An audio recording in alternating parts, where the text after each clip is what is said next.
학비를 내지 못해 대학에서 퇴학당한 가난한 대학생 김준호는 주머니에 몇천 원밖에 없었지만 거리를 배회하는 노인과 마지막 식사를 나눴다.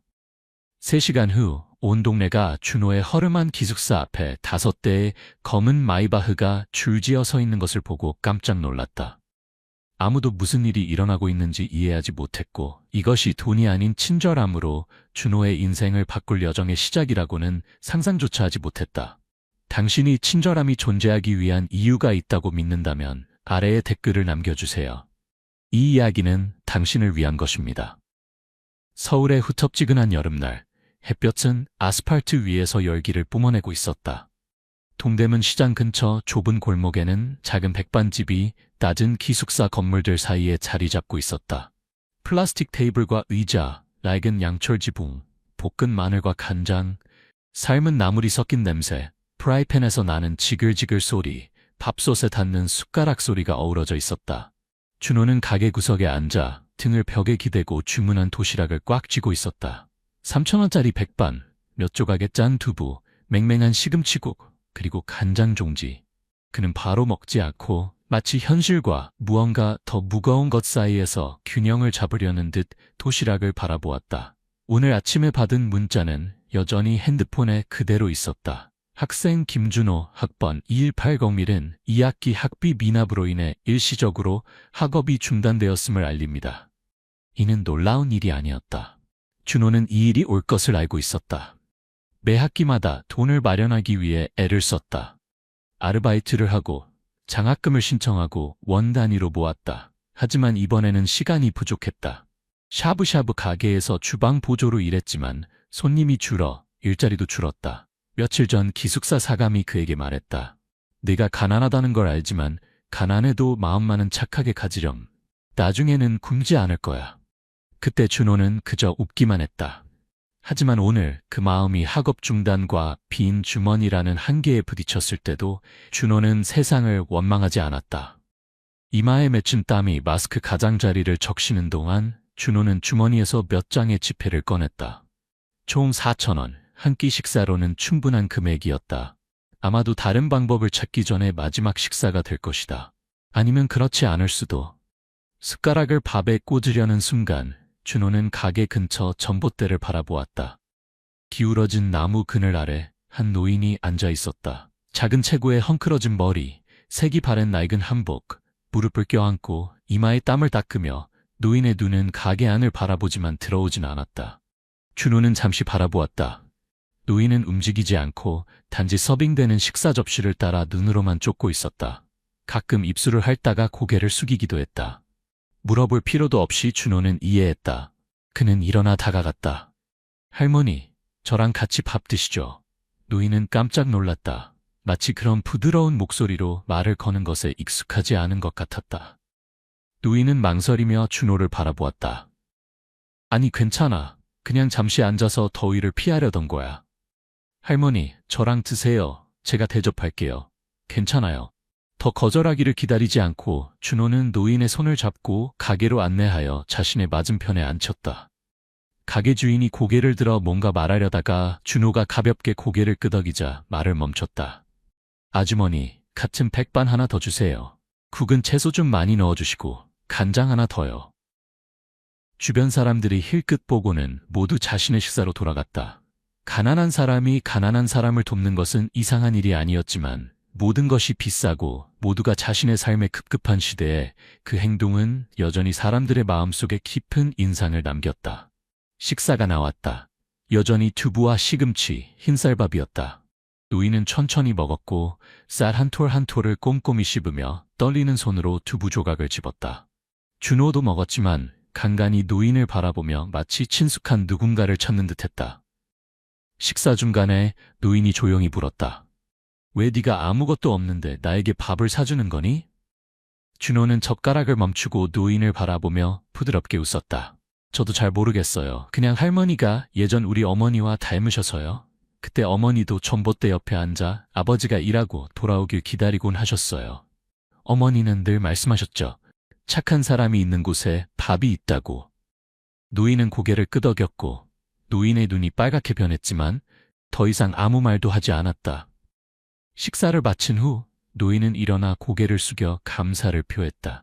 준호는 고개만 끄덕였고 이름을 묻지도 고향을 묻지도 않았다.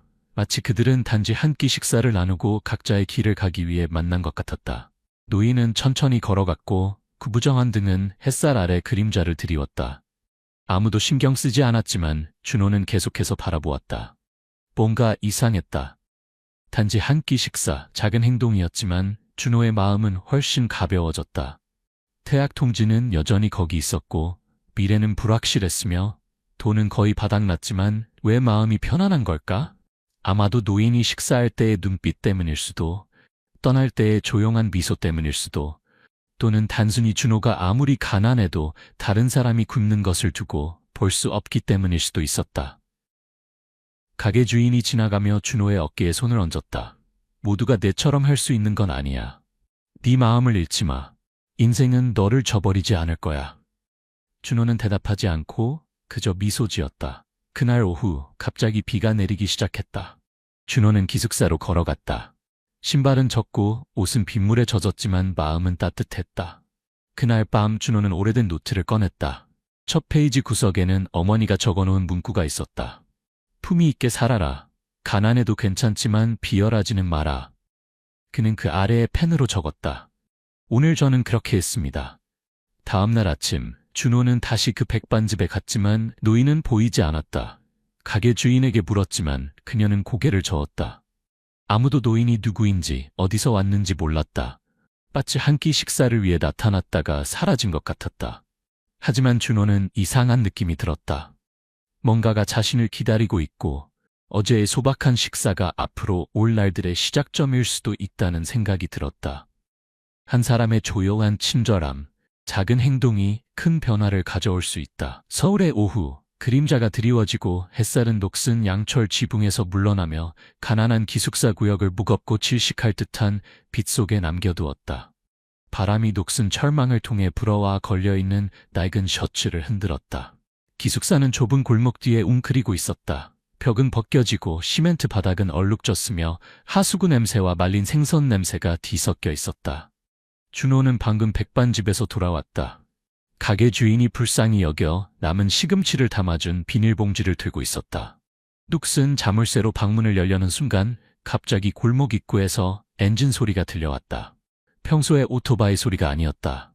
그 소리는 더 두껍고 더 깊었으며 가난한 동네의 무거운 공기를 가르는 낯선 소리였다. 검은 차 한 대가 천천히 골목으로 들어왔고 이어서 또 한 대, 그리고 세 대가 더 따라왔다. 모두 같은 검은색, 같은 고급스러운 디자인, 짙게 선팅된 창문으로 안이 보이지 않았다. 바퀴는 금이 간 도로 위를 마치 땅에 닿지 않는 것처럼 부드럽게 미끄러졌다. 온 동네가 술렁였다. 아이들은 놀이를 멈추고 어른들은 식사를 중단하고 모두 문 밖으로 나와 구경했다. 어떤 이는 허리에 손을 얹고 어떤 이는 휴대폰을 꺼내 녹화했다. 누가 죽었길래 검은 차 5대나 오는 거야? 길을 잘못 들었나 봐. 누가 그렇게 부자야? 여기에 왜 와? 아니면 경찰이 누굴 잡으러 온 건가? 수군거림이 사방에서 들려왔다. 기숙사 주인 50대 중반의 마른 여성이 머리에 수건을 두르고 문 앞에 서서 뚫어지게 바라보다가 혀를 쳤다. 첫 번째 차가 멈췄다. 운전사가 문을 열고 내렸다. 그는 70대 정도의 노인이었다. 하얀 머리였지만 걸음걸이는 힘이 있었다. 흰 셔츠, 검은 바지, 손목에는 골동품 시계, 모든 움직임이 여유로웠다. 아무도 그가 누구인지 몰랐지만 그의 태도는 온 동네를 조용하게 만들었다. 박 선생님 자신을 그렇게 소개했다. 주변을 둘러보고 천천히 골목 입구의 백반집으로 걸어갔다. 걸으면서 그는 물었다. 아주머니, 혹시 여기 김준호라는 청년이 있나요? 가게 주인은 놀랐지만 고개를 끄덕였다. 네, 막 돌아갔어요. 기숙사 맨 끝방 더즈번에 살아요. 박 선생은 고개를 숙여 감사를 표하고 차로 돌아갔다. 얼마 후 차들이 움직여 기숙사 앞으로 직진했다. 그때 준호는 문 앞에 서 있었다. 시금치 봉지를 들고 무슨 일이 일어나고 있는지 이해하지 못하는 표정이었다. 박 선생은 준호 앞에 멈춰 섰다. 그의 눈은 부드러웠지만 깊었다. 직설적으로 그는 물었다. 자네가 김준호인가? 네, 저예요. 무슨 일인가요? 박 선생은 즉시 대답하지 않았다. 대신 그는 셔츠 주머니에서 약간 오래된 봉투를 꺼내 준호에게 건넸다. 자네에게 고마움을 표하고 싶은 분의 편지야. 그분이 직접 전해달라고 부탁하셨네. 준호는 놀라며 편지를 받았다. 겉봉에는 보낸 사람의 이름이 적혀 있지 않았고 단지 보라색 잉크로 쓰인 친절한 사람에게라는 문구만 있었다. 떨리는 손으로 편지를 열었다. 준호에게 그날의 식사 감사합니다. 오랜만에 그렇게 따뜻한 식사를 했어요. 괜찮으시다면 다시 만나고 싶습니다. 말씀드릴 것이 있어요. 차가 기다리고 있을 겁니다. 동의하신다면 그냥 타시면 됩니다. 한 어머니로부터. 준호는 편지를 다 읽고 말문이 막혔다. 짧은 문장들이었지만 무게감이 느껴졌다. 그는 고개를 들어 박 선생을 바라보았다. 그 노인분이 어제 만난. 박 선생은 고개만 끄덕이고 더 말하지 않았다. 그의 눈빛만으로도 준호는 확신할 수 있었다. 주변 사람들은 다시 수군거리기 시작했다. 복권에 당첨된 걸까? 부잣집 버려진 아들일지도 몰라. 속고 있는 거 아냐? 요즘에 누가 밥 한 끼 사줬다고 잘해주겠어. 기숙사 주인이 다가와 준호의 팔을 가볍게 잡아당기며 조용히 말했다. 조심해. 세상이 그렇게 쉽게 믿을 만한 곳이 아니야. 준호는 침묵했다. 기숙사 주인의 말은 틀리지 않았지만 박 선생의 차분한 눈빛은 사기꾼 같지 않았다. 그는 자신의 방을 바라보았다. 낡은 선풍기, 부러진 책상 다리, 몇 권의 노트, 다른 슬리퍼, 어머니가 시골에서 보낸 선인장. 준호의 세계는 몇 평 안에 모두 담겨 있었다. 그 앞에는 5대의 고급차와 낯설지만 익숙한 사람, 그리고 한 어머니의 편지. 심장이 빠르게 뛰었다. 이성은 멈추라고 했지만 직감은 가보자. 어쩌면 이라고 속삭였다. 준호는 기숙사 주인에게 돌아서서 부드럽게 말했다. 가봐야 할 것 같아요. 이상하면 바로 돌아올게요. 그녀는 잠시 바라보다가 고개를 끄덕였다. 준호는 차에 올라 박 선생 옆 뒷좌석에 앉았다. 문이 닫히고 내부는 시원하고 조용했으며 엔진 소리는 부드럽게 울렸다. 차는 천천히 기숙사에서 후진하여 큰 길로 나가며 온 동네의 시선을 끌었다. 어떤 이는 부러워했고 어떤 이는 호기심을 보였지만 준호는 더 이상 신경 쓰지 않았다. 그는 창문을 통해 바라보았다. 앞길은 넓어졌고 차가 많아졌으며 완전히 낯설었다. 선생님, 준호는 작은 목소리로 물었다. 그분은 누구신가요? 박 선생은 돌아보지 않고 부드럽게 대답했다. 자네에게 빚을 갚고 싶어하는 분이야. 저는 누구인가요? 그건 그분이 직접 말씀하시는 게 좋겠네. 준호는 등받이에 기대어 혼란스러운 마음을 진정시켰다. 혼란스럽고 의심스럽고 속을까 두려웠지만 박 선생의 눈빛이 어느 정도 안심시켰다. 마치 그는 말은 적지만 말하는 것은 모두 진실인 사람 같았다.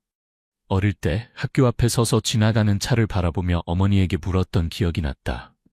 엄마, 나중에 저도 자동차 탈 수 있어요? 어머니는 그저 웃기만 했고 말없이 그의 머리를 쓰다듬었다. 이제 그는 차 안에 앉아 있었다. 부자여서도 유명해서도 아닌 단지 나눈 한 끼 식사 때문이었다. 그는 입술을 깨물며 기다렸다. 길은 길었고 차는 고속도로를 벗어나 작은 길로 들어섰다. 푸른 이끼가 낀 돌길이었다. 양쪽으로는 오래된 야자수가 늘어서 있었다. 높이 솟아있고 바람이 불면 바스락거리는 소리가 마치 속삭임 같았다. 태양은 먼 산 뒤로 지고 있었고 노란빛을 익어가는 벼 위에 드리웠다. 준호는 뒷좌석에 조용히 앉아 각각의 커브를 바라보며 얼마나 오래 왔는지 알 수 없었다. 어렸을 때 어른들이 강원도의 깊은 산속 마을에 관해 이야기하는 것을 들었지만 자신이 그곳에 가게 될 줄은 생각도 못했다. 그것도 이렇게 믿기 힘든 상황에서 차는 오래된 한옥 앞에 멈췄다. 보통 부자들의 집에서 볼 수 있는 큰 철문과 높은 벽이 아니라 시간의 흔적이 가득한 곳이었다. 나무 대문은 색이 발해 있었고 기둥 아래에는 이끼가 가득했으며 덩굴이 철제 창살을 감싸고 있었다. 주변 정원은 울창했고 돌길은 나뭇잎으로 덮여 있었다.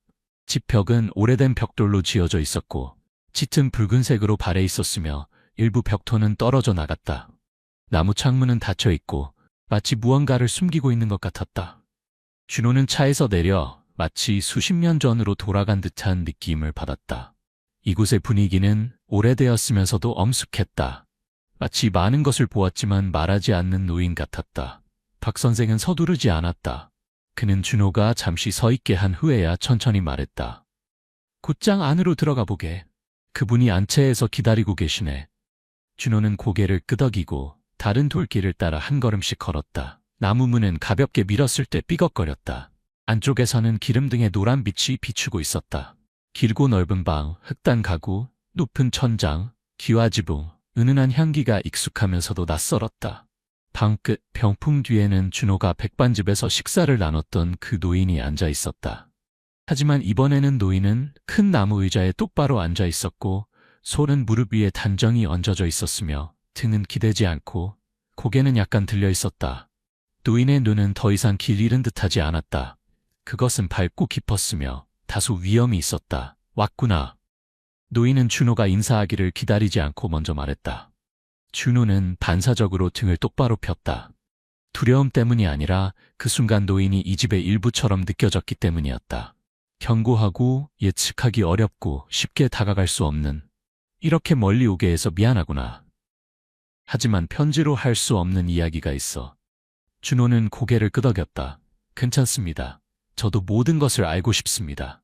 노인은 가볍게 고개를 끄덕이고 준호에게 앉으라는 신호를 보냈다. 준호는 옆에 있는 작은 의자를 선택하여 적당한 거리를 유지했다. 테이블 위에는 오래된 도자기 찻주전자가 있었다. 노인은 손이 떨리지 않고 차를 따른 후 준호를 바라보았다. 내 이름은 박순자예요. 이 집은 원래 친정 집안의 것이었어. 남편은 일찍 세상을 떠났고 유일한 아들도 거의 10년 전에 죽었어. 이제는 아들의 자식인 손자 하나만 남았지. 준호는 무슨 말을 해야 할지 몰라 그저 주의 깊게 들었다. 손자는 공부도 잘하고 성공했지만 어릴 때부터 냉정하고 감정이 별로 없었어. 나중에 해외에서 돌아와 나를 시골에서 서울로 데려와 함께 살았지. 처음에는 기뻤지만 2달도 채 살지 못하고 그 아이는 내가 도시 생활에 적응하지 못한다며 양로원에 보내려 했어. 박할머니의 목소리는 높지 않았고 원망하는 투도 아니었지만 각 단어는 공기 중에 무겁게 내려앉았다. 내가 거절하자 그 아이는 화를 내더니 택시를 불러 시골로 데려다 준다며 나를 시장 근처 병원 앞에 그냥 내려놓고 가버렸어. 준호는 손을 꽉 쥐었다. 그는 밤중에 혼자 앉아있는 노인의 모습, 가족 없이 돌아갈 곳 없이 남겨진 모습을 상상했다. 나는 길거리를 배회하며 공원 벤치에서 자고 자선 식당에서 밥을 먹었어. 주는 대로 먹었지. 그러다가 어느 날 한 젊은이가 나에게 밥을 나눠줬어. 이름도 묻지 않고 외면하지도 않고 귀찮아하지도 않고. 준호는 눈을 깜빡였고 심장이 빠르게 뛰었다. 박할머니는 그를 바라보며 말했다. 네가 그저 친절함 때문에 그랬다는 걸 알아. 보답을 바라지 않았겠지만 나는 잊지 않았어. 공간은 조용해졌고 테이블 위에 차는 식어갔다. 잠시 후 할머니는 계속했다. 나는 많은 시간이 남지 않았어. 이 집, 이 땅은 남들에게는 그저 물려받은 재산으로 보일지 모르지만 이것은 조상과 기억의 뿌리야. 나는 이것이 배은망덕한 자의 손에 들어가는 것을 원치 않아. 준호가 이해하기도 전에 할머니는 계속 말했다. 네가 동의한다면 나는 네가 여기서 3개월 동안 머물기를 바라. 많은 일을 할 필요는 없어. 그저 네가 지금처럼 착하게 살면 돼. 3개월 후에 내가 괜찮다고 생각하면 유언장을 작성해서 이 집을 너에게 물려줄 거야. 네가 거절한다면 내일 박 선생이 너를 서울로 데려다 줄 거고 아무도 누구에게도 빚지지 않을 거야. 준호는 놀라서 할 말을 잃었다. 넓은 집, 여러 세대 동안 지켜진 집, 누인 같은 분이 어떻게 그런 제안을 쉽게 할 수 있을까?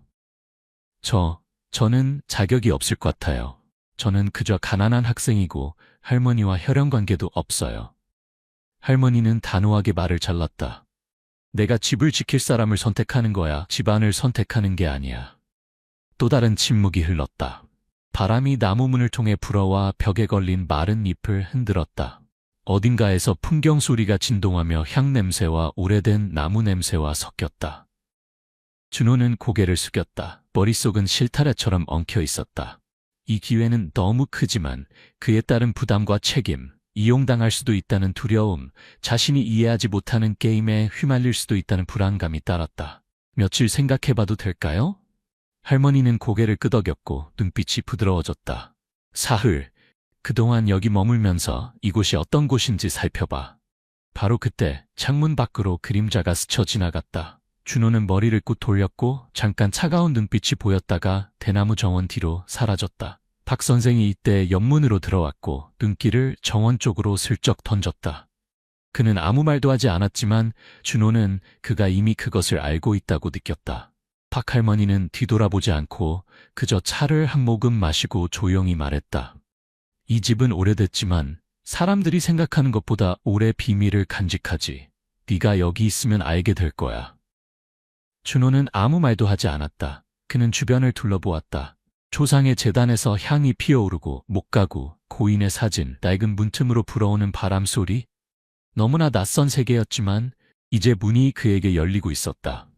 그는 자신이 무엇을 할지 아직 알 수 없었지만 내면의 한 부분은 분명히 알고 있었다. 이곳에 발을 들이면 모든 것이 전과 같지 않을 것이다.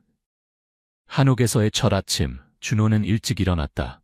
새 지저귀과 정원에서 올라오는 흙냄새에 익숙하지 않은 채 그는 복도로 나갔다. 공간은 이상할 정도로 조용했다. 이전 기숙사의 시끄러움과는 완전히 달랐다. 준호는 스스로에게 다짐했다. 단 사흘만. 내가 항상 그래왔듯이 착하게 살자.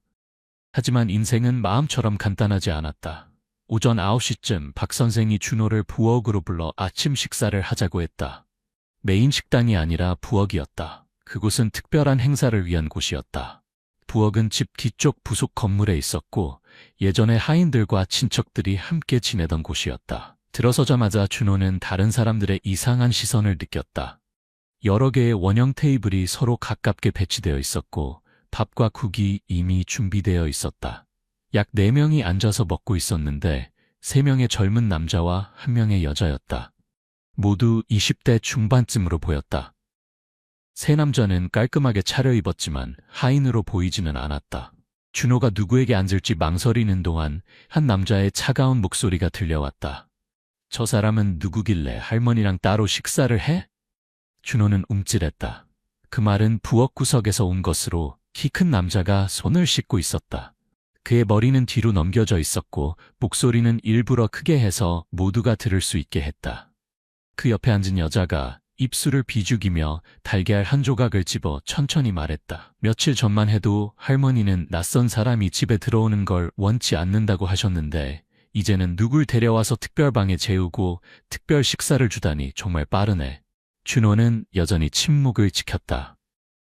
그는 앞으로 걸어가 테이블 가장자리 가까이에 있는 의자에 조용히 앉았다. 아무 말도 하지 않고 반응도 보이지 않았다.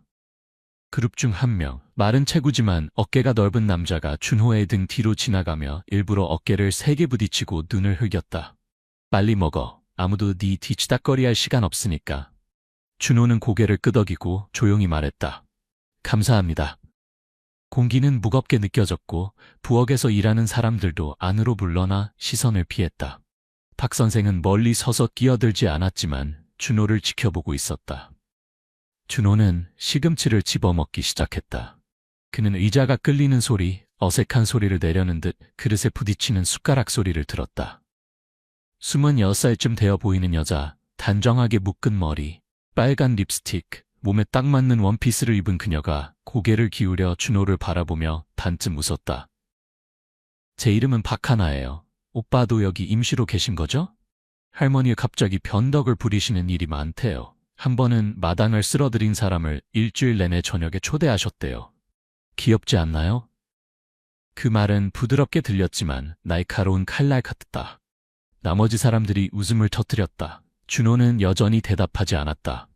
우리는 어릴 때부터 여기 살면서 할머니를 많이 도와드렸지만 할머니가 손편지를 쓴 적은 한 번도 없었어요. 대단하네요. 박현수라는 이름의 남자가 말했다. 생선을 집으며 준호를 흘끗 바라보았다. 준호는 식사를 마치고 숟가락을 내려놓고 오래된 냅킨으로 입을 닦았다. 그는 일어나서 가볍게 고개를 끄덕였다. 식사 감사합니다. 방으로 돌아가겠습니다. 아무도 대답하지 않았다. 그가 돌아설 때 수근거리는 소리만 들렸다. 준호의 방은 대나무 정원 뒤쪽 분리된 공간에 배치되어 있었다. 넓지는 않았지만 깨끗했고 연못이 보이는 창문이 있었다. 박 선생은 이곳이 예전에 옛 주인의 독서실이었다고 말했다. 준호는 나무 의자에 앉아 밖을 내다보며 무거운 마음을 느꼈다. 고립감이 연기처럼 가볍게 스며들었다. 그는 사람들이 자신을 좋아하지 않는다는 것을 알았다. 낯선 사람이 갑자기 나타나 할머니의 특별한 관심을 받는다면 누구나 의심할 것이다. 그는 차 안에서 박 선생이 한 말을 기억했다. 할머니를 할머니라고 부르지만 진정한 가족애가 없는 사람들을 조심하세요. 호칭은 때로 가면일 뿐입니다. 강원도의 저녁은 빠르게 내려앉았다. 태양은 낮은 언덕 뒤로 지고 집은 조용해졌다. 멀리서 까마귀 소리와 개 짖는 소리만 들려왔다. 밤 10시쯤 준호가 할머니의 편지를 다시 읽고 있을 때 복도에서 무언가 움직이는 소리가 들렸다. 그는 읽기를 멈추고 귀를 기울였다. 슬리퍼를 끄는 느린 소리가 리듬감 있게 들려왔다. 그리고 속삭이는 소리. 누구의 목소리인지 알 수 없지만 준호의 몸이 굳게 만들 정도로 충분히 들렸다. 넌 할머니가 널 선택했다고 생각해? 준호는 나가서 문을 살짝 열었다. 복도는 텅 비어 있었고 노란 불빛만 어슴푸레했으며 바람에 얇은 커튼이 흔들리고 있었다. 아무도 없었지만 문 손잡이에는 작은 빨간 천 조각이 묶여 있었다. 낡은 한복에서 잘라낸 것 같았다. 경고, 협박의 메시지였다. 준호는 천을 떼어 말아서 서랍에 넣었다. 공포에 질리지는 않았지만 경계심이 생겼다. 그는 이제부터 자신이 더 이상 식사에 초대된 손님이 아니라 이 집에 익숙한 사람들에게 눈엣 가시가 되었다는 것을 알았다. 하지만 그는 또 다른 것도 알고 있었다. 만약 그가 몇 개의 그림자나 수군거림 때문에 떠난다면 그의 인생은 항상 도망치는 사람으로 남을 것이다. 준호는 주먹을 꽉 쥐었다. 그는 경쟁하러 온 것은 아니지만 친절함을 증명해야 한다면 그는 주저하지 않을 것이다. 방은 다시 조용해졌다. 밖에서는 달이 정원 위로 떠올라 바닥에 은빛을 비추었고 바람이 문 사이로 불어와 천장을 살짝 흔들었다. 이곳에서 사람들은 단지 말로만 살아가는 것이 아니라 눈빛, 기억, 그리고 아직 말하지 않은 비밀로도 살아간다. 오래된 한옥의 세 번째 밤, 초승달이 대나무 숲 뒤로 기울어져 차갑고 희미한 빛을 드리웠다. 공기는 썩은 나무와 습기, 아직 꺼지지 않은 향의 냄새를 머금고 있었다. 준호는 몸을 뒤척이다 복도에 깜빡이는 등 때문에 눈을 떴다. 그것은 오래된 형광등으로 고장나기 직전에 종종 깜빡였다. 하지만 이번에는 일정한 리듬으로 깜빡이지 않았다. 밝아질 때마다 마치 누군가 스위치를 누르는 것 같았다. 준호가 몸을 일으키려는 순간 문 잠금 장치가 딸깍 소리를 내고 조용해졌다. 준호는 벌떡 일어나 방문을 확인했다. 안쪽에서 잠근 것은 여전했지만 문이 살짝 열려 있었다. 마치 누군가 열었다가 다시 닫은 것처럼. 그는 전날 밤 확실히 잠갔다는 것을 알고 있었다. 낡은 꽃무늬 타일이 깔린 복도가 문틈으로 어슴푸레 보였다. 이 타일들은 밟을 때마다 특유의 톡톡 소리를 냈다. 하지만 지금은 모든 것이 조용했다. 준호는 문을 완전히 열고 바라보았다. 복도등은 여전히 깜빡이며 창고로 이어지는 긴 통로를 비추고 있었다.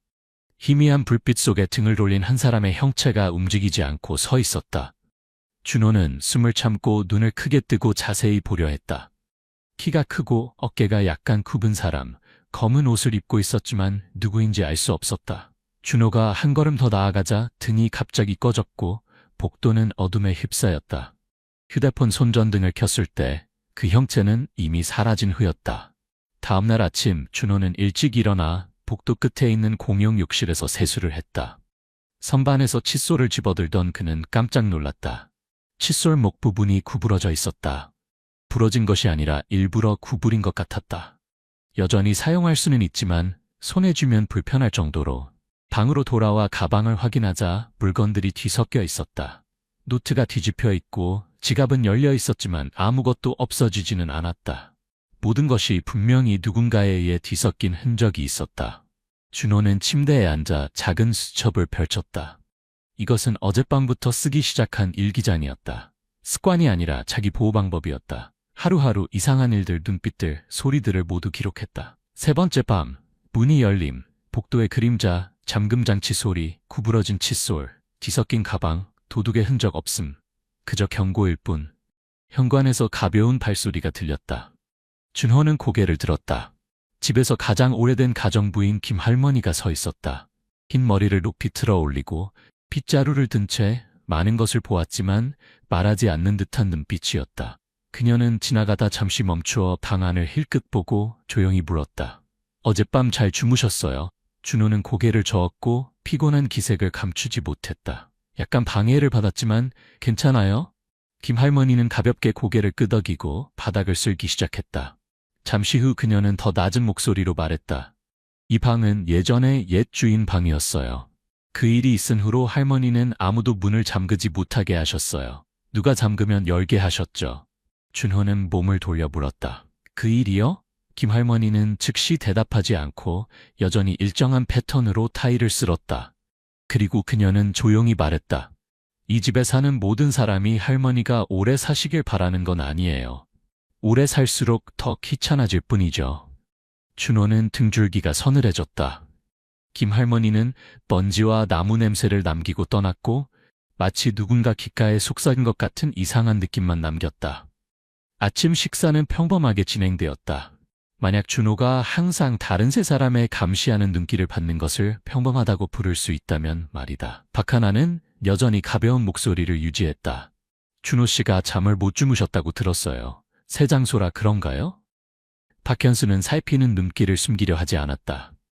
박준영은 오늘따라 깔끔하게 차려입고 머리를 깔끔하게 빗어 넘기고 창가 가까이 앉아 차 잔을 돌리고 있었다. 준호는 식사 내내 그의 시선을 느낄 수 있었다. 마치 어떻게 행동해야 할지 계산하는 것 같다. 식사를 마친 후 준호는 정원으로 나가 산책하며 첫날 느꼈던 평화로운 기분을 되찾고 싶었다. 하지만 부엌 뒤 복도를 돌자마자 그는 깜짝 놀랐다. 부엌 창문이 열려 있었고 그곳에 박준영의 얼굴이 보였다. 그는 거기 서서 준호를 바라보고 있었고 비웃는 미소를 짓고 있었다. 잠을 못 잤나? 그 질문은 대답이 필요 없었다. 그것은 마치 나는 네가 알고 있다는 것을 알고 있다는 확인 같았다. 준호는 대답하지 않고 돌아섰지만 머릿속에서 모든 것이 정리되기 시작했다. 이상한 징후들이 더 이상 분리되어 있지 않았다. 첫 번째 밤의 속삭임, 두 번째 밤의 빨간 천 경고, 세 번째 밤의 그림자, 열린 문, 뒤섞인 물건들.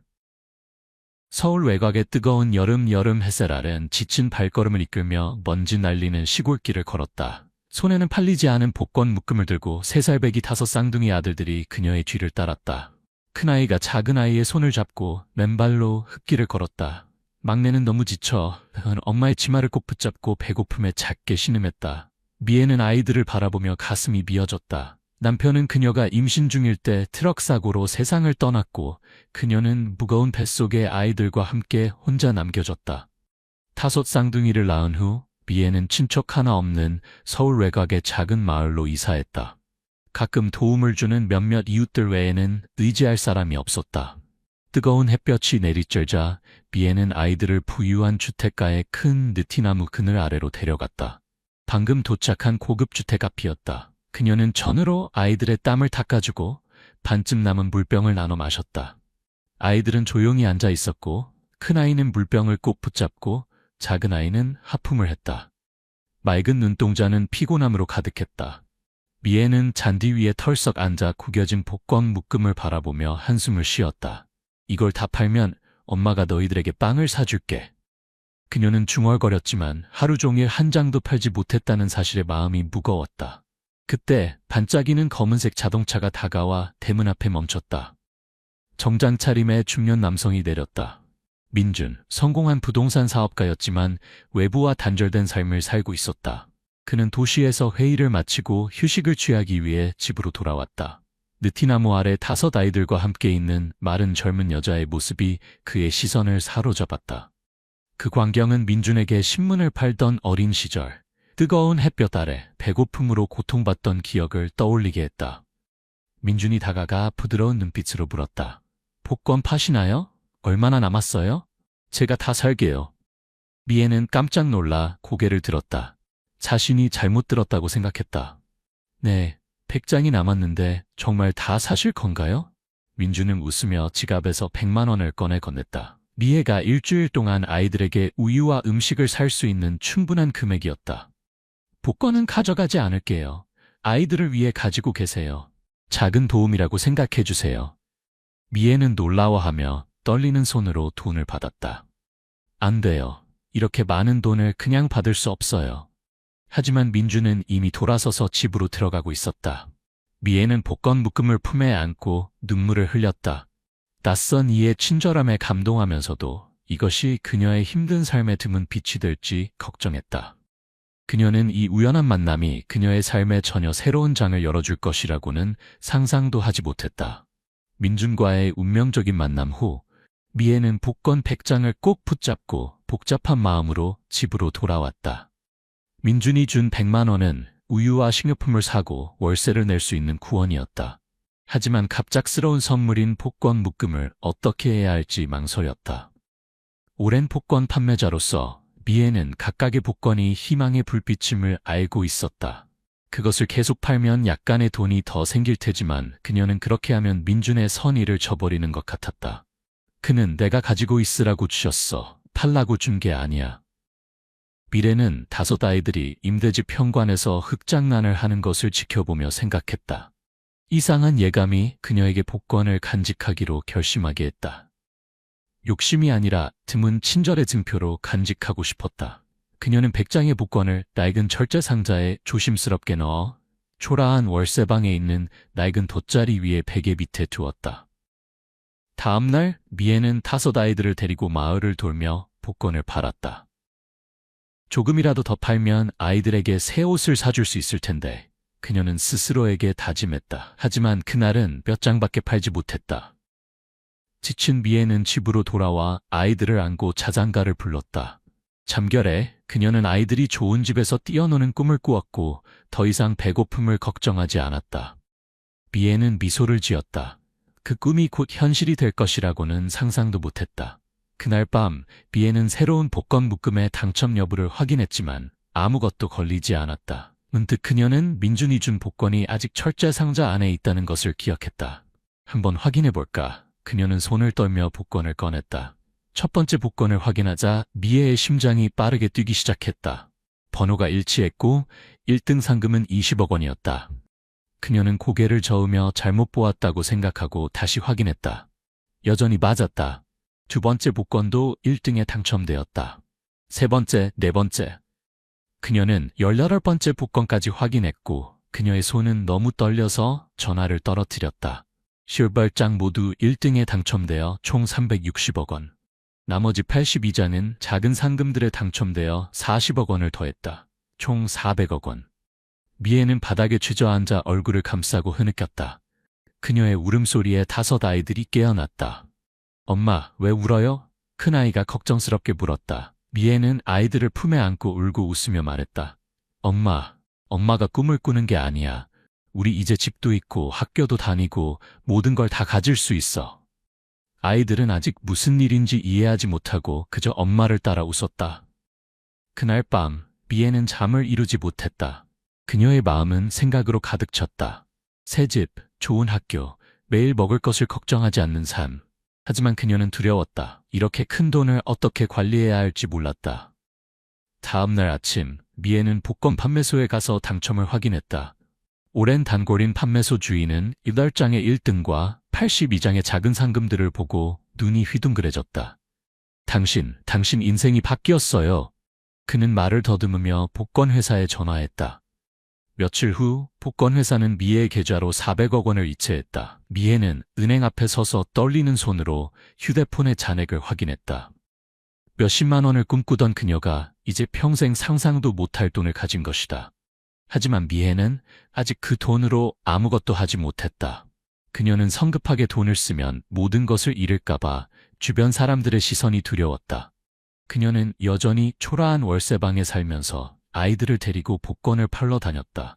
엄청난 돈을 어떻게 관리할지 알아가며 기다렸다. 5 쌍둥이 엄마가 400억 원에 당첨되었다는 소식은 빠르게 퍼졌다. 마을 전체가 들썩였고 이웃들이 월세방으로 몰려와 축하하고 궁금해했다. 집은 샀어요? 가게라도 열어요. 그 돈 아무도 못 빼앗게. 한 이웃이 말했다. 미애는 어색하게 웃으며 대충 대답했다. 그녀는 아직 큰 변화를 할 준비가 되지 않았고 천천히 생각하고 싶었다. 하지만 질문과 호기심 어린 시선들의 압박감이 그녀를 불안하게 만들었다. 매일 밤 그녀는 당첨된 복권을 담은 철제 상자를 확인했다. 마치 그것들이 사라질까봐 두려운 것처럼. 이 와중에 미애는 이 기적을 가져다 준 민준을 생각했다. 그녀는 그의 고급 주택을 찾아가기로 결정했고 그에게 감사의 표시로 100억 원이 든 가방을 가져갔다.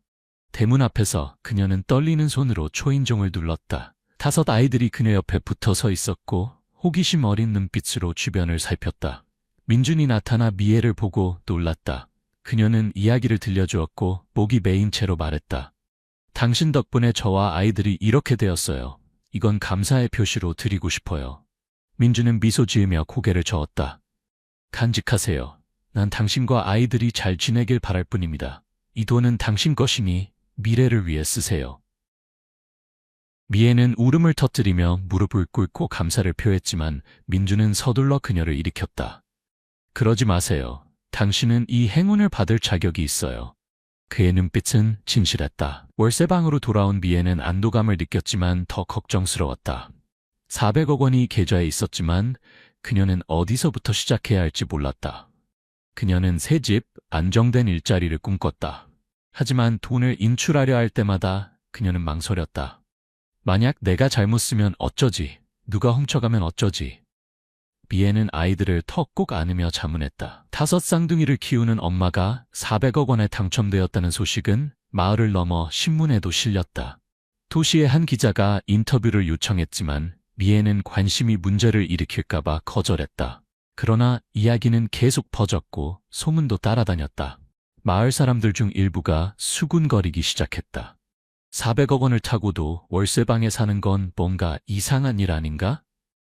호기심 어린 시선과 캐묻는 질문들이 미애를 불안하게 만들었다. 그녀는 아이들에게 집중하려 했지만 이상한 예감이 들었다. 엄청난 돈이 기쁨을 가져다 주는 대신 짐이 되고 있었다. 미애는 진짜 폭풍이 오고 있다는 것을 몰랐고 그것이 그녀의 삶을 완전히 뒤집어 놓을 것이라는 것도 몰랐다. 400억 원이 은행 계좌에 고요히 누워 있었지만 32살의 미애는 여전히 5살 배기 쌍둥이 아들들과 낡은 월세방에 살고 있었다. 그녀는 아직 한 푼도 쓰지 못했다. 너무 빨리 돈을 쓰면 모든 것을 잃을까봐 이웃들의 의심스러운 시선도 두려웠다. 매일 그녀는 여전히 마을을 돌며 아이들과 함께 복권을 팔았다. 마치 18장의 1등과 82장의 소액 당첨으로 400억 원을 타지 않은 것처럼. 하지만 5 쌍둥이를 키우는 엄마가 400억 원에 당첨되었다는 소식은 이미 마을을 넘어 신문과 소셜미디어에 퍼졌고 미애는 주목의 중심이 되었다. 그 명성은 기쁨 대신 계산적인 눈길들을 가져왔다. 이웃들의 태도가 바뀌기 시작했다. 한때 친절했던 사람들은 이제 호기심과 시기가 섞인 눈으로 미애를 바라봤다. 400억 원을 타고도 월세방에 사는 게 이상하지 않나?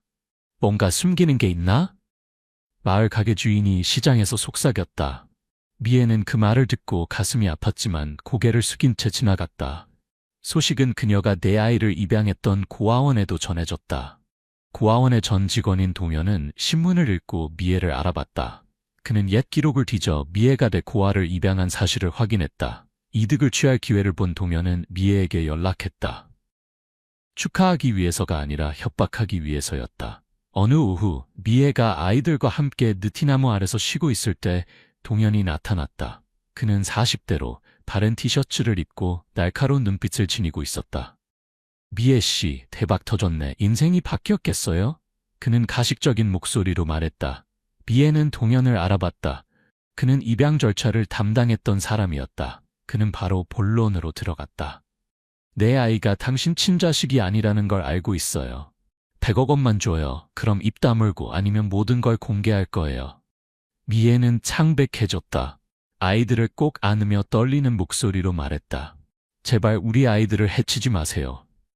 도현은 사악하게 웃으며 전화번호를 남기고 협박했다. 사흘 안에 돈이 없으면 후회하지 마세요. 진실은 5 아이 중 1명만이 미애의 친자식이었다. 나머지 4아이는 미애가 출산 합병증으로 내 아이를 잃은 후 입양한 고아들이었다. 그녀는 아이들을 보호하기 위해 비밀을 지켰다. 사회의 판단과 아이들이 자라면서 상처받을까봐 두려웠다. 하지만 이제 동현이 그 비밀을 이용해 그녀를 협박하고 있었다. 미애는 공포에 질렸다. 경찰에 신고할 용기가 없었다. 일을 크게 만들면 아이들에게 영향이 갈까봐 두려웠다. 그날 밤 그녀는 잠을 이루지 못했다. 아이들을 꼭 안고 막내는 엄마 품에 파고들어 작게 신음했다. 미애에 관한 신문 기사가 파문을 일으켰다. 기자 지은은 미애가 홀로 5쌍둥이를 키우는 것은 모성애의 증거이다 라고 썼다. 이 글은 의도치 않게 의심을 불러일으켰다. 온라인의 익명 계정이 질문을 던졌다. 5쌍둥이를 가난 속에서도 다 키워낸다고? 정말 친자식인가? 게시물은 퍼졌고 악의적인 댓글이 뒤따랐다. 왜 아무도 그 5아이가 그녀의 자식인지 확인하지 않는 거지? 소문은 마을에 빠르게 퍼졌다. 한 이웃이 미애에게 물었다. 사람들이 내 아이가 당신 자식이 아니라고 하던데 정말인가요? 미애는 떨며 아이들을 안았고 마음은 혼란스러웠다. 압박은 화려하게 차려입은 중년 여성이 월세방을 찾아왔을 때 더 커졌다. 그녀는 자신을 한 고아의 언니라고 소개하며 출생증명서를 들고 아이와 재산 분할을 요구했다. 내 조카에게는 400억 원의 권리가 있어요. 그녀는 날카롭게 말했다. 미애는 거절했다. 그러나 그 여자가 남긴 출생증명서 사본은 그녀를 불안하게 했다. 도장이 흐릿하고 글씨가 고르지 않아 미애는 법을 잘 모르지만 직감적으로 위조임을 느꼈다. 그녀는 아이들을 안고 울었다. 아이들을 잃을까봐 두려웠다. 여론은 더 가혹해졌다. 마을 사람들은 멀어지고 속삭였다. 자기 자식도 아닌 내 아이를 키우다니 분명 뭔가 계획이 있을 거야. 절망한 미애는 한때 복권을 선물했던 사업가 민준을 찾아갔다. 그녀는 목이 메인 채 모든 것을 털어놓았다.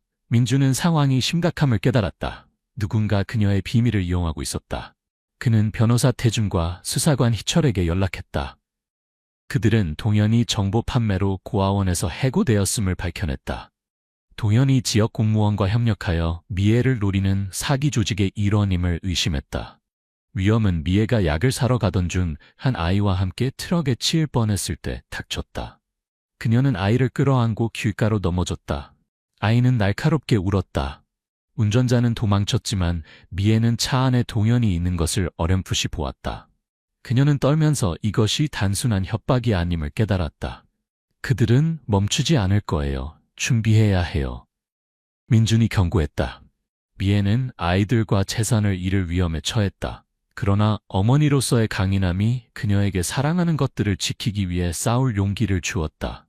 미애는 초라한 월세방에서 3살배기 5쌍둥이를 꼭 안고 마음이 찢어졌다. 400억 원이 계좌에 있었지만 그것은 기쁨 대신 두려움만 가져왔다. 오직 한 아이만이 친자식이고 나머지 4아이는 그녀가 입양한 고아라는 비밀이 이제 고아원의 전 직원 동현에게 협박의 무기로 사용되고 있었다. 위조된 서류, 협박, 마을 사람들의 의심 어린 시선이 미애를 불안 속에 살게 했다. 트럭에 치일 뻔한 사건 이후 그녀는 밤에 집을 나가지 않았고 문을 여러 번 확인했으며 베개 밑에 칼을 숨겨두고 아이들과 함께 잠을 잤다. 하지만 진짜 폭풍은 이제 시작이었고 그것은 곧 미애를 격렬한 싸움 속으로 끌어들일 것이었다. 마을의 여론은 점점 더 가혹해졌다. 내 아이가 친자식이 아니라는 소문이 소셜미디어에서 확대되고 과장되었다. 익명의 계정이 400억 원을 타낸 엄마의 숨겨진 비밀, 내 아이에게는 진짜 가족이 있다는 글을 올렸다. 그 글에는 스스로를 고아의 친언니라고 소개했던 여성이 남긴 위조된 출생증명서 사진이 첨부되어 있었다. 서류가 위조로 의심됨에도 불구하고 그것은 충분히 사람들을 자극했다. 한때 미애를 축하했던 이웃들은 이제 그녀를 판단했다. 어느 아침 그녀가 아이들을 데리고 우유를 사러 갔을 때 시장의 여성들이 수군거렸다. 대박 터졌는데 월세방에 사네. 뭔가 수상한 일이 있을 거야. 저 애들은 어디서 났지?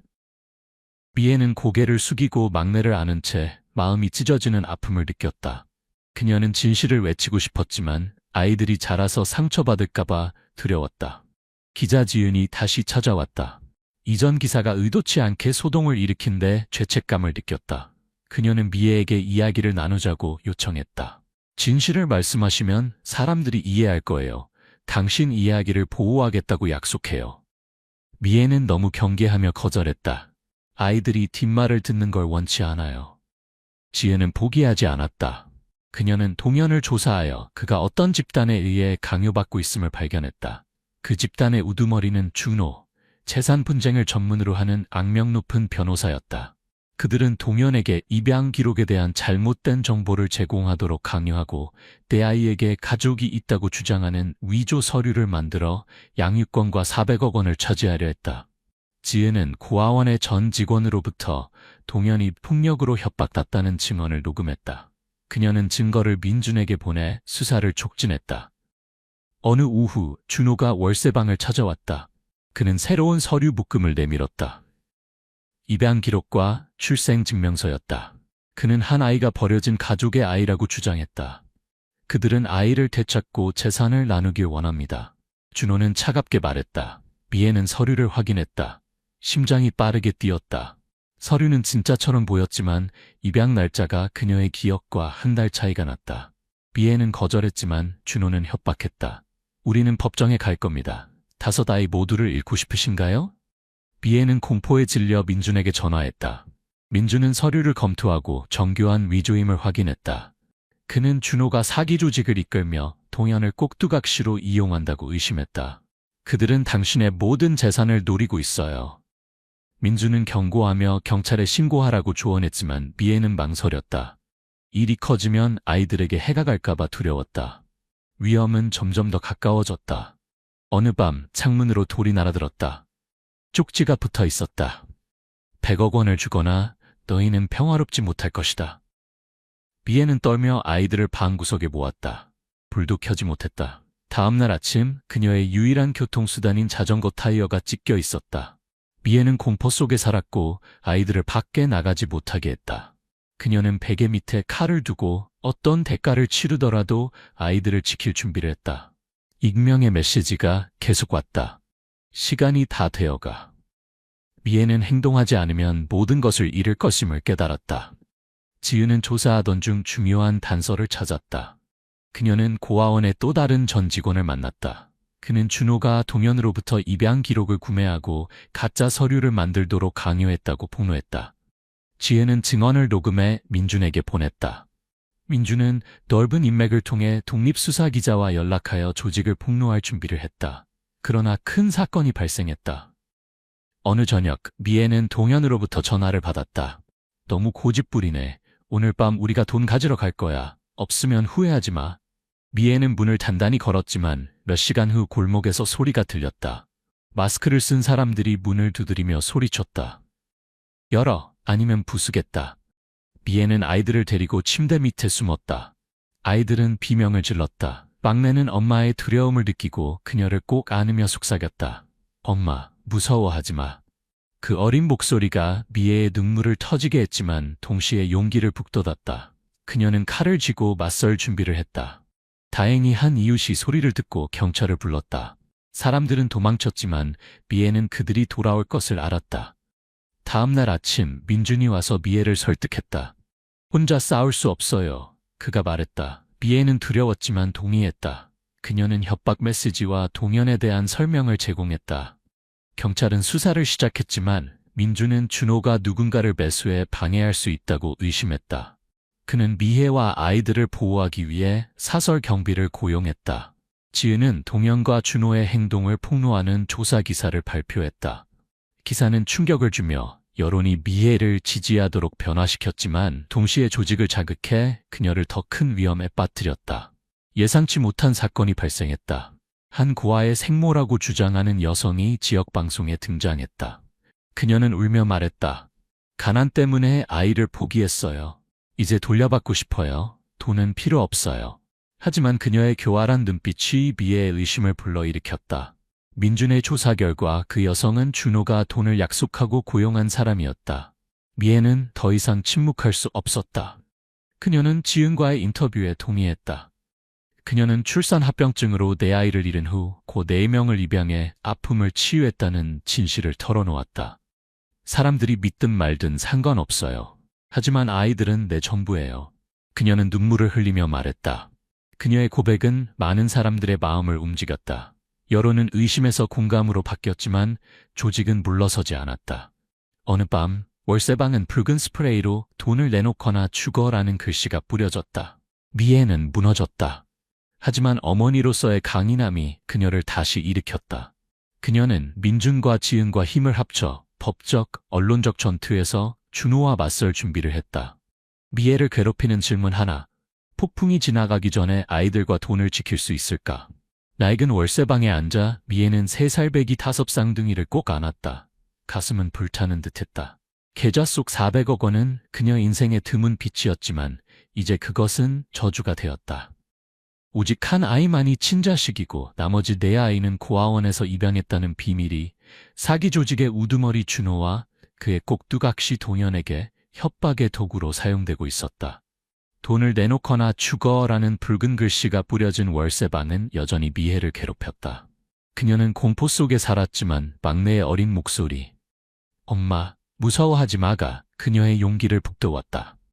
민준과 기자 지은의 도움으로 미애는 적들과 맞서기로 결심했다.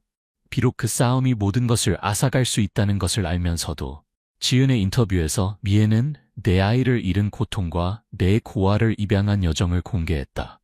저는 누가 믿든 말든 상관없어요. 아이들은 제 생명이에요. 라고 그녀는 목이 메인 채 말했다. 인터뷰는 널리 퍼졌고 여론은 미애를 모성애의 상징으로 바라보게 되었다. 한때 멀리했던 마을 사람들이 월세방을 찾아와 선물과 사과를 전했다. 미애 씨, 우리가 오해했어요. 당신은 훌륭한 어머니예요. 라고 한 이웃이 붉은 눈으로 말했다. 미애는 미소 지었지만 마음은 여전히 무거웠다. 그녀는 준호의 조직이 쉽게 포기하지 않을 것을 알았고 대중의 지지가 다가오는 폭풍 앞에서는 얇은 방패에 불과하다는 것도 알았다. 지은의 기사로 행동이 폭로된 준호는 분노했다. 그는 그와 동현의 행동을 드러낸 기사에 격분하여 새로운 공격을 시작했다. 어느 아침 미애는 법률사무소로부터 편지를 받았다. 한 고아의 친척이 그녀를 고소했다는 내용이었다. 편지는 미애에게 아이와 재산의 절반인 200억 원을 넘기라고 요구했다. 법정에 서고 싶지 않다면. 미애는 떨며 준호가 전에 보여준 위조 서류와 비슷한 첨부 서류를 발견했다. 그녀는 목이 메인 채 민준에게 전화했다. 그들이 멈추지 않아요. 어떻게 해야 할까요? 민준은 안심시켰다. 우리에게는 증거가 있어요. 그들이 당황해서 무모하게 행동하는 거예요. 민준과 지혜는 대응책을 마련했다. 지혜는 고아원의 전 직원으로부터 얻은 녹음을 바탕으로 2번째 조사 기사를 썼다. 준호가 동현에게 미애를 협박하기 위해 가짜 기록을 만들도록 강요한 정황을 밝혔다. 그 기사는 충격을 주었고 경찰도 수사에 나섰다. 하지만 준호는 그의 불법적인 관계망으로 항상 한 발 앞서 나가는 것 같았다. 그날 밤 미애는 익명의 문자를 받았다. 경찰이 널 구해줄 거라고 생각하나 보지? 150억 원을 내놔. 아니면 애들 목숨은 없어. 미애는 주저앉아 아이들을 안고 울었다. 누군가가 아이들을 해칠 것이라는 생각에 숨이 막혔다. 위험은 점점 가까워졌다. 어느 밤 미애가 아이들에게 자장가를 부르고 있을 때 골목에 불빛이 꺼졌다. 발소리가 그녀의 등골을 오싹하게 했다. 그녀는 아이들을 방구석으로 데려가 칼을 꽉 쥐고 심장이 빠르게 뛰었다. 갑자기 폭발음이 들렸다. 마당에 작은 가스통이 파괴되어 불길이 올랐다. 미애는 비명을 지르며 아이들을 안고 뒷문으로 뛰쳐나왔다.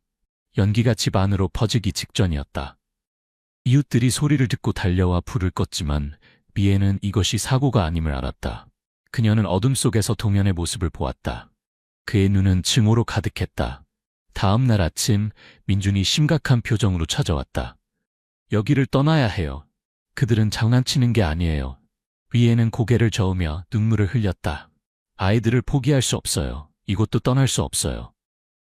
민준은 사설 경비를 고용해 월세방을 지키게 했다. 그는 경찰에 연락하여 협박 메시지와 동현에 대한 설명을 제공했다. 한편 지은은 준호가 동현 가족의 생명을 위협해 그를 협박했다는 사실을 폭로한 또 다른 고아원 전 직원을 찾았다. 지은은 증언을 녹음하고 민준과 협력하여 준호가 다음 공격을 시작하기 전에 조직을 폭로할 준비를 했다. 준호가 새로운 움직임을 보였을 때 긴장이 고조되었다. 또 다른 여성이 지역 방송에 등장해 자신을 한 고아의 생모라고 주장했다. 그녀는 울며 말했다. 가난 때문에 아이를 포기했어요. 이제 돌려받고 싶어요. 돈은 필요 없어요. 하지만 교활한 눈빛이 미애의 의심을 샀다. 민준의 조사 결과 그 여성은 성공하면 돈을 나누기로 약속받고 준호에게 고용된 사람이었다. 미애는 더 이상 침묵할 수 없었다. 그녀는 직접 맞서기로 결정했다. 지은과의 두 번째 인터뷰에 동의해 5아이를 키운 여정과 그들에 대한 사랑을 이야기했다. 누가 믿든 말든 상관없어요. 아이들은 제 생명이에요. 그녀는 목이 메인 채 말했다. 인터뷰는 널리 퍼지며 미애에 대한 대중의 지지를 더 높였지만 동시에 준호를 궁지에 몰았다. 준호는 절박해져 마지막 수를 두었다. 어느 저녁 미애가 아이들과 놀고 있을 때 전화가 울렸다. 준호의 차가운 목소리가 들렸다. 넌 모든 걸 망쳤어. 오늘 밤 우리는 돈과 애들을 모두 가져갈 거야. 미애는 공포에 질려 민준에게 전화했다. 민준은 경찰에 알리고 경비를 강화했지만 미애는 임박한 위험을 느꼈다. 그녀는 매일 밤처럼 아이들에게 자장가를 불렀지만 마음은 불안으로 가득했다. 자정이 되자 골목에서 소리가 들렸다. 마스크를 쓴 사람들이 들이닥쳐 문을 부수기 시작했다. 미애는 비명을 지르며 아이들을 데리고 침대 밑으로 숨었다. 아이들은 겁에 질려 울었다. 막내는 무서워하면서도 엄마를 꼭 안고 속삭였다. 엄마, 사랑해요. 그 말이 미애의 눈물을 터지게 했지만 동시에 힘을 주었다. 그때 헤드라이트가 골목을 비췄다. 민준의 경비와 경찰이 도착해 침입자 3명을 체포했다. 그 중에는 동현도 있었다. 준호는 도망쳤지만 동현은 수갑을 차고 떨며 모든 것을 자백했다. 그는 준호가 미애가 당첨된 걸 알았을 때부터 계획을 세웠다고 폭로했다. 위조 서류로 협박하고 400억 원을 빼앗으려 했다. 동현은 가족의 생명을 위협받아 억지로 꼭두각시가 되었다. 경찰은 동현의 집을 수색해 위조 서류와의 연결 증거를 발견했다. 준호에 대한 체포영장이 발부되었지만 그는 이미 사라졌다. 체포 소식에 여론이 들끓었다. 지은은 마지막 조사 기사를 발표하여 준호의 전체 조직을 폭로했다. 그 기사와 동현의 자백으로 경찰은 수사를 확대하고 준호를 추적했다. 미애는 당장의 위험에서 벗어났지만 여전히 불안했다. 준호가 복수하러 돌아올까 두려웠다. 민준은 안전한 곳으로 이사할 것을 제안했고 이번에 미애는 동의했다. 민준의 도움으로 그녀는 외곽에 작은 집을 임대했다. 새로운 삶을 시작했다. 그녀는 아직 400억 원을 쓰지 않았지만 일부를 사용해 아이들을 유치원에 보냈다. 그곳에서 아이들은 웃고 놀며 처음으로 어린 시절의 기쁨을 알게 되었다. 미애는 아이들이 노는 모습을 보며 폭풍 이후의 평화를 느꼈다. 그녀는 준호가 여전히 밖에 있고 언제든 돌아올 수 있다는 것을 알았다. 하지만 그녀는 더 이상 예전의 약한 어머니가 아니었다. 아이들에 대한 사랑, 민준과 지은의 지지, 정의에 대한 믿음이 그녀를 강하게 했다. 하나의 질문이 여전히 그녀를 괴롭혔다. 준호가 마지막 공격을 하기 전에 체포될까? 미애는 막내의 손을 잡고 미소 지으며 속삭였다. 엄마가 영원히 지켜줄게. 미애는 서울 외곽의 작은 집 앞에 서서 마당에서 뛰어노는 3살 배기 5쌍둥이를 바라보았다. 맑은 웃음소리가 울려 퍼졌다. 400억 원의 작은 일부로 임대한 이 집은 공포의 날들 이후 그녀와 아이들이 새 삶을 시작한 곳이었다. 하지만 사기 조직의 우두머리인 준호의 그림자는 월세방 침입 사건 이후 도망친 그가 여전히 미애를 불안하게 했다. 동현이 체포되고 모든 것을 자백했음에도 준호는 여전히 보이지 않는 위협이었다. 미애는 막내의 손을 잡았고 마당 밖에서 자동차 소리가 들릴 때마다 심장이 빨리 뛰었다. 그녀는 진정한 평화를 위해선 마지막 폭풍과 직면해야 한다는 것을 알았다. 동현 체포 이후 경찰은 수사를 확대하여 전국적으로 준호를 추적했다. 동현의 자백은 미애가 400억 원에 당첨되었다는 것을 알았을 때부터 준호의 계획을 드러냈다. 그는 위조 서류를 사용해 동현을 협박하여 재산을 빼앗으려 했다. 지은의 조사 기사는 음모의 세부 사항을 공개하며 여론을 충격에 빠뜨렸다. 마을 사람들과 온라인 커뮤니티는 미애를 지지하며 그녀를 강철 어머니라고 불렀다. 하지만 미애는 마음을 놓지 못했다. 매일 밤 그녀는 문을 확인하고 아이들과 함께 잠을 잤다. 준호가 복수하러 돌아올까 두려웠다. 엄마, 걱정하지 마요. 우리 여기 있어요. 막내가 그녀를 꼭 안으며 말했다. 어린 목소리가 미애의 눈물을 자아냈지만 동시에 힘을 주었다. 민준, 한때 복권을 선물했던 사업가는 굳건한 지지자가 되었다. 그는 새 집을 경비원으로 보호하게 하고 동시에 인맥을 통해 준호 수색을 촉진했다. 기자 지은은 계속해서 조사했다. 그녀는 준호가 가짜 신분으로 중부지방에 숨어 있다는 익명의 제보를 받았다. 지은은 정보를 경찰과 공유했지만 준호가 자신이 추적 중임을 알고 있을까 걱정했다. 그는 궁지에 몰린 짐승 같았다. 미애 씨는 조심해야 해요. 지은이 민준에게 경고했다. 미애의 두려움은 어느 오후 발신이 넘는 소포를 받았을 때 커졌다. 아내는 유치원 마당에서 놀고 있는 5 아이들의 사진과 함께 아이들을 조심해 라는 손글씨 메모가 있었다. 미애는 떨며 아이들을 품에 안고 즉시 민준에게 전화했다. 민준은 경찰에 알렸고 그들은 소포가 준호가 숨어 있는 것으로 의심되는 충청남도의 우체국에서 발송되었음을 확인했다. 경찰은 미애의 보호를 강화했지만 그녀는 극도의 불안 속에 살았다. 아이들이 위협받는다는 생각은 그녀를 잠 못 이루게 했다. 눈밑이 창백해졌지만 그녀는 아이들을 위해 강해야 한다고 스스로에게 다짐했다. 일주일 후 지은은 비밀정보원으로부터 전화를 받았다. 한때 준호를 위해 일했던 사람이었다. 준호의 불만을 품은 그는 준호가 충청남도에 버려진 창고에 숨어 해외로 도피할 계획을 세우고 있다고 폭로했다. 지은은 민준과 경찰에 협력하여 상세한 정보를 제공했다. 경찰은 체포작전을 조직했지만 미애는 집에서 기다리라는 요청에도 가만히 있을 수 없었다. 그녀는 준호가 체포되는 것을 확인해야 아이들이 영원히 안전할 수 있을 것 같았다. 민준은 걱정했지만 엄격한 경비하에 미애를 충청남도로 데려가는 데 동의했다. 그날 밤 어둠 속에서 미애는 창고에서 몇백 미터 떨어진 곳에 서 있었다. 심장이 빠르게 뛰었다. 그녀는 경찰이 지역을 포위하고 헤드라이트가 창고를 비추는 것을 지켜보았다. 비명소리가 들리고 수갑소리가 이어졌다. 준호가 체포되었다. 창백한 얼굴에 더 이상 오만함이 없었다. 미애는 멀리서 그가 끌려가는 모습을 보며 눈물을 흘렸다. 그녀는 기쁨보다는 마음에 얹혀있던 무거운 짐이 내려진 듯한 안도감을 느꼈다. 민준이 그녀의 손을 잡고 속삭였다. 해냈어요. 아이들이 이제 안전해요. 준호는 서울로 이송되어 사기 협박, 생위협 등 여러 혐의로 기소되었다. 그와 동현의 자백, 지은이 모은 증거는 그가 처벌을 피할 수 없게 만들었다. 경찰은 창고에서 더 많은 위조 서류를 발견했고 준호가 다른 피해자들도 노렸음을 확인했다. 하지만 400억 원 때문에 미애가 가장 큰 표적이었다.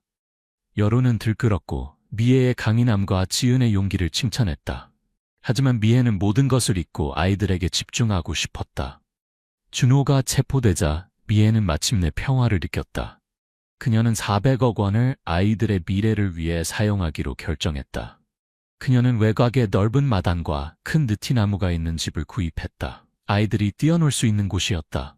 그녀는 작은 식당을 열고 5용이라고 이름 지었다. 5 쌍둥이의 별명이었다. 식당은 금세 손님으로 붐볐다. 맛있는 음식 때문만이 아니라 미애의 이야기가 영감을 주었기 때문이었다. 이웃들과 낯선 이들이 찾아와 대화하고 그녀를 지지했다. 미애는 더 자주 미소 짓기 시작했고 눈빛에 희망이 담겼다.